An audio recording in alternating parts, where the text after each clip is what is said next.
Hey, what's happening, everybody? Welcome back to the Droopy Town Network for another unboxing video. Today we're going to be checking out the MSI Radeon HD 7950 graphics card. And this is the reference edition of AMD's 7950. So basically that means that MSI has essentially used AMD's reference version of the card here. So the cooler is going to be AMD's design, as will be the circuit board. And this is basically the cheaper version of the card. MSI has a more premium edition of the 7950 called the Twin Frozr version, which has their own custom cooler on it, and it's a lot more elaborate and performs better. So I will talk a little bit about that once we actually look at the card itself. But so far on this box, we don't even get to see a picture of the card, probably because it's nothing too interesting. It's just a standard looking reference design. And I guess a refreshing thing about the box is we don't get to see yet another scantily clad heroine on the cover. We do actually instead have what looks like some machine in a lab with those little chambers where you have like organisms floating in like a solution or something. So MSI is getting a little creative there.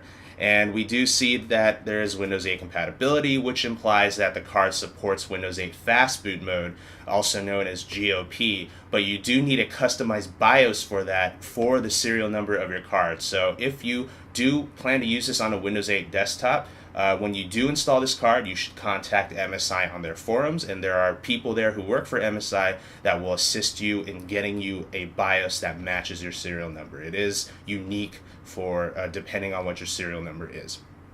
But beyond that, we do see mentions of this card being slightly overclocked over reference clock. I think it's about 840 megahertz, and reference clock for this 7950 is about 800 megahertz. But I don't even know of any cards, any 7950 cards they sell right now that are only at 800 megahertz. So 840, slight overclock.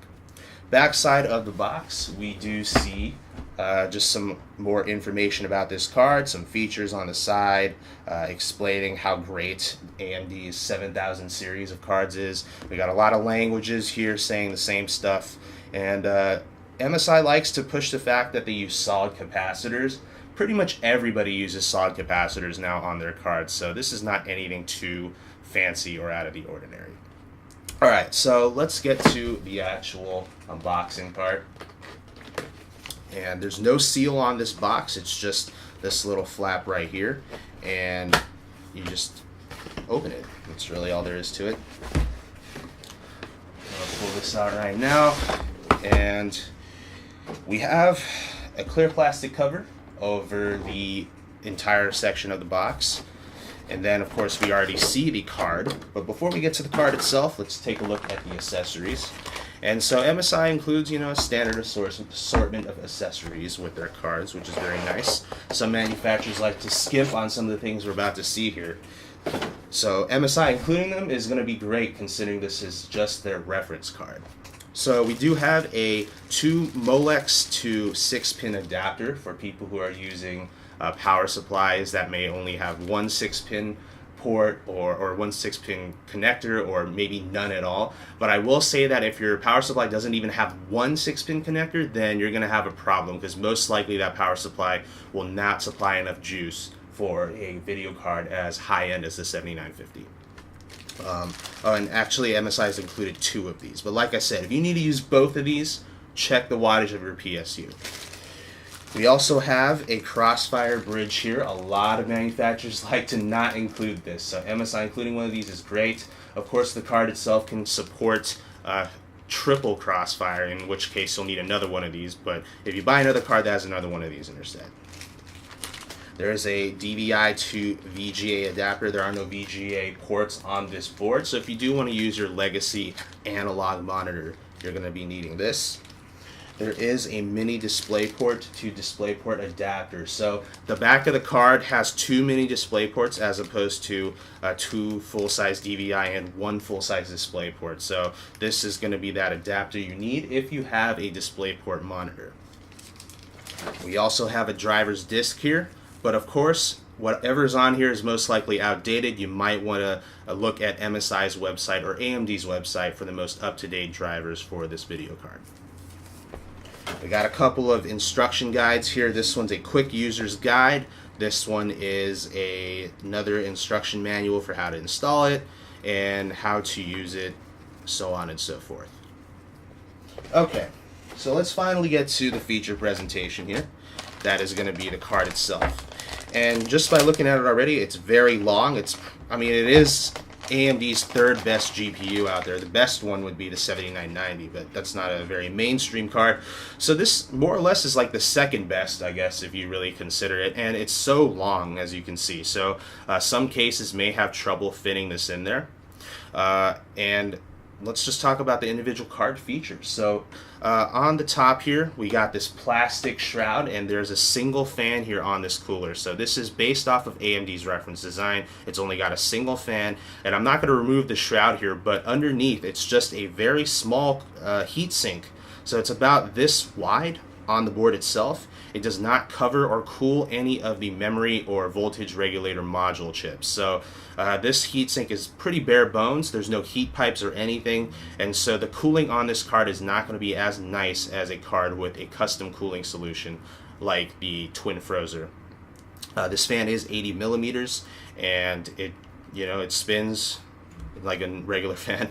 The shroud itself is plastic, mostly keeps the air, I guess, confined in a small space so the cooling can be a little more efficient, but this is not like one of those radial fan coolers where there's one fan over here and the air is sucked in from this direction and comes out here. It's not like that. This is an axial fan design, which means the air is coming from the top and blowing directly on the chip itself, the GPU. So basically, all the hot air is going to exhaust in every which way, every direction out of this card, where there's, I guess, a hole, obviously. So if you use this card, you need to have adequate case cooling to exhaust that warm air. Otherwise, it's just going to stick around inside your case.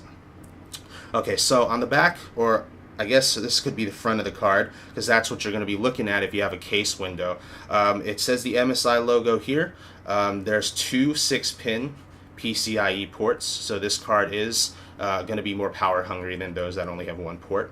There's on this side, of course, the PCIe connector, of course, 16 times, and PCIe 3.0 to take advantage of that extra bandwidth. On this side, we do have two Crossfire connections. So like I said earlier, it will support triple Crossfire, in which case we'll have one bridge here, one to one card, one to the other.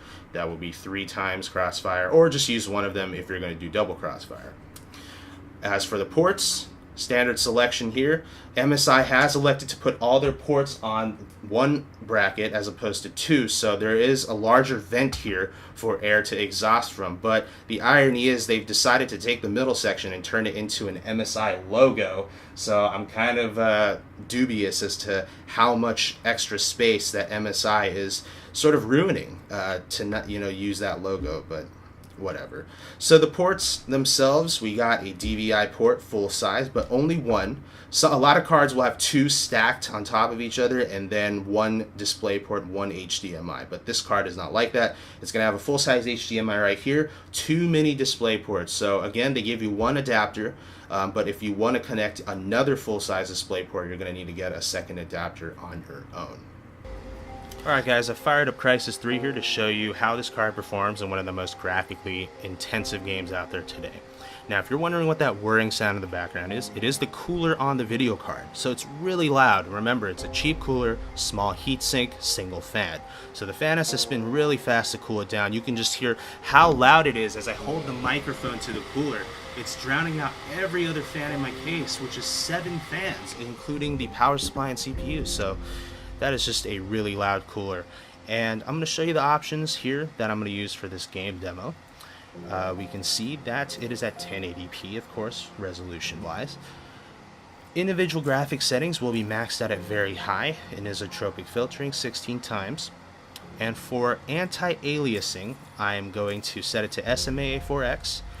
In my opinion, it's the most visually pleasing option, since it does anti-aliasing for the entire image, whereas for MSAA, while it is more performance intensive, it doesn't do anti-aliasing for foliage. So I'm going to choose SMA there, and let's hop into the game. So on the upper left hand side, we do see a frame rate counter, and that will show us the frame rate for this demo, and it's about the mid-20s range. Sometimes it goes as high as 30 something, sometimes it goes as low as 21, but average wise it's about the mid to high 20s range, and that's pretty impressive for this card. This is a reference version of the 7950, so it's not overclocked in any way. It's only 840 megahertz core clock, yet it performs pretty smoothly in this very performance intensive level. Now, of course, if you want a smoother gameplay experience, you might want to lower anti-aliasing settings, but right now I think it's pretty good. Now, one thing I have to point out is that the card runs fairly hot compared to other 7950s out there. The custom-cooled 7950s with the dual fans and whatnot running around 60 degrees.